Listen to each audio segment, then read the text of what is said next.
Bonjour, voilà, Patrimonia, c'est terminé. C'était une très bonne occasion pour les CGP de rencontrer des asset managers. Il y a eu beaucoup de questions, et notamment pour les asset managers.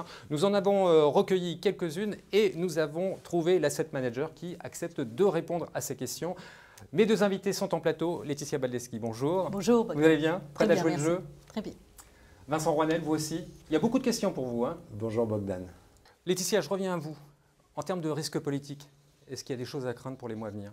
Oui, clairement, c'est le gros risque, le risque politique. Alors, il va venir en premier lieu sur le marché américain donc, et pourrait impacter l'ensemble des bourses mondiales, puisque la possibilité d'une élection de M. Trump aura des conséquences non seulement sur la bourse... Donc, il y a le risque américain.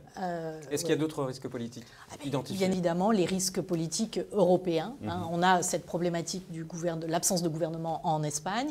On a le référendum du 4 décembre en Italie, qui fait peser aussi une incertitude sur la suite des réformes en Italie et du gouvernement possible en Italie. Et puis, à moyen terme, la France et l'Allemagne, avec les élections majeures dans ces deux pays. Donc, un changement politique important au niveau de la conduite des affaires européennes à venir. Donc, une incertitude, donc un risque, donc de la volatilité sur nos marchés.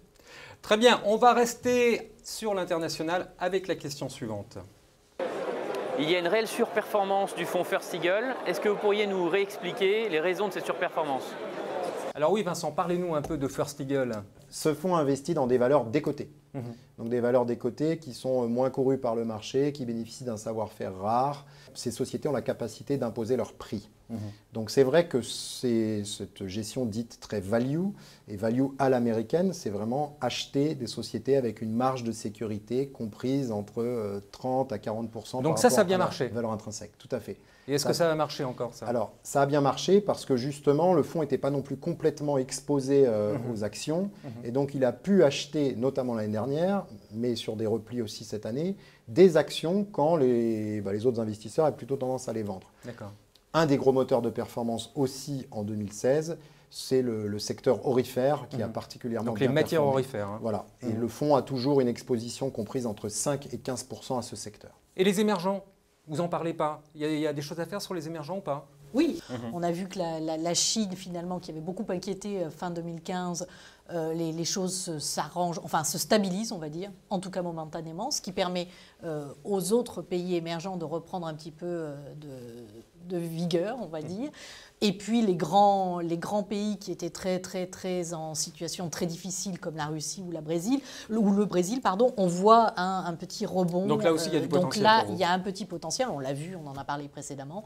Donc effectivement, ce sont des pays sur lesquels il y a une opportunité d'investissement avec des politiques monétaires et budgétaires accommodantes et un environnement international qui est plutôt plus favorable puisque la Réserve fédérale revoit à la baisse ses perspectives de hausse de taux. Donc clairement, un peu Donc c'est d'optimisme. une piste intéressante. C'est une piste intéressante. Il y en a sans doute encore une autre en matière de SCPI. Là, on va passer à l'immobilier. On écoute la question tout de suite. Depuis le début de l'année, beaucoup de capitaux ont été collectés par les gérants de SCPI. Comment comptez-vous investir cet argent qui a été collecté et maintenir une performance pour l'épargnant qui soit satisfaisante? Là aussi, question très précise. Vincent, qu'est-ce que vous faites de l'argent? Alors, nous investissons par anticipation de la collecte. C'est-à-dire que chaque année, nous calculons à peu près la collecte estimée. Nous n'hésitons pas à utiliser le levier bancaire, sur du court terme notamment, pour acheter des immeubles. Car comme vous le savez, la collecte, c'est quelque chose que l'on peut maîtriser chez Amundi du fait de nos partenariats divers en termes de clientèle, dont les CGPI bien sûr. Et donc on a cette approche très prudente, c'est-à-dire de ne pas commencer par collecter le cash et puis finalement de ne pas savoir où investir. Donc ça c'est le point crucial. Le deuxième point clé, c'est l'allocation. Donc l'allocation, elle est assez simple. On est pour l'instant en allocation immobilier de bureau, c'est vraiment notre savoir-faire premier. C'est vraiment le truc qui marche. C'est l'allocation. Et paraît-il sur l'international, en tout cas en Europe. Ça et marche en tout bien. cas, nous en Europe, on commence vraiment à ouvrir en Europe sur nos SCPI. Parce que sur les SCPI. Justement, la question concernait les SCPI. Les SCPI, donc Oui. sur les SCPI, on ouvre nos portefeuilles à l'Europe. Mais aujourd'hui, une SCPI comme Rivoli, qui fait 1,8 milliard, a encore la quasi-exclusivité de ses actifs en France, et notamment à Paris intramuros, puisque plus de 55% de l'actif, donc calculé, 55 de 1,8 milliard, ça fait plus d'1 milliard d'actifs, à Paris, intramuros. Sur les SCPI de bureau, Amundi Immobilier gère 4 milliards à peu près d'encours, 1,8 milliard sur Rivoli, je l'ai dit tout à l'heure, 2 milliards sur Edissimo, 500 millions sur Génépierre. Donc une capacité à acheter des immeubles de taille conséquente.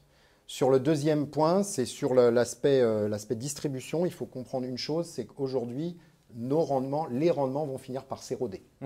Donc les loyers se maintiennent à peu près bien. C'est plutôt la rotation des locataires qui parfois va coincer un petit peu puisqu'on va devoir leur octroyer 6 mois, 5 ou 6 mois de franchise parfois. Donc du coup, on va voir une érosion de ces rendements. Aujourd'hui, le marché des SCPI, on disait 5 il y a 2 ans, on disait 4,5 l'année dernière. Aujourd'hui, sur l'immobilier de bureau de qualité francilien, aujourd'hui, on devrait tourner autour de, oui, pas tellement au-delà de 4,5. Les entreprises sont un peu plus volatiles, en fait. C'est ça. Disons que c'est ce qui est couru, c'est toujours, Paris, les mêmes quartiers, Paris oui, intramuros, bien sûr. toujours les mêmes quartiers. Sur le reste, c'est un petit peu plus hétérogène. Mais nous, on a vraiment cette capacité à, par notre taille, acheter des immeubles justement de grande taille. Et donc, il y a moins l'effet prix. Avec votre force de frappe, vous devriez. Exactement. Quand vous faites 1,8 milliard d'encours, vous pouvez acheter un immeuble de 50 millions. Ça ne va pas détériorer votre actif. Quand vous le faites avec une SCPI de plus petite taille, ça peut être plus compliqué. Alors là, on a parlé des SCPI. On va aussi parler des OPCI. On écoute tout de suite la question. Aux côtés des SCPI, les OPCI donc, se développent rapidement. Pourquoi faut-il parier sur les OPCI et quels sont les atouts d'Opsimo? Oui, alors, Opsimo, quels sont les atouts? Alors, Opsimo est un produit adapté à l'assurance vie. Une unité de compte, tout ce qui est de plus classique. Une exposition européenne dès le début. En Allemagne, en France, au Royaume-Uni, aux Pays-Bas et de plus en plus pan-européen. Donc, une vraie diversification géographique.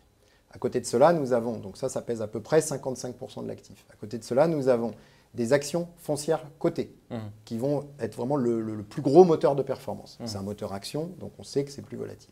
Et enfin, nous avons du cash, 5%. Celui-là, il ne rapporte rien, mais il assure la liquidité du produit. Oui. Voilà, 5% de cash sur un véhicule qui fait 3 milliards 800 millions, ça fait un petit peu de cash et donc un peu de liquidité pour ce produit. Un peu beaucoup même. Et enfin, il est parfaitement adapté à l'assurance vie puisque sa valeur liquidative en cas de stress intense sur les marchés est garantie sous 2 mois, ce qui respecte le code des assurances. Vincent, merci beaucoup pour toutes ces explications. Merci Bogdan. Laetitia, merci à vous aussi. Merci.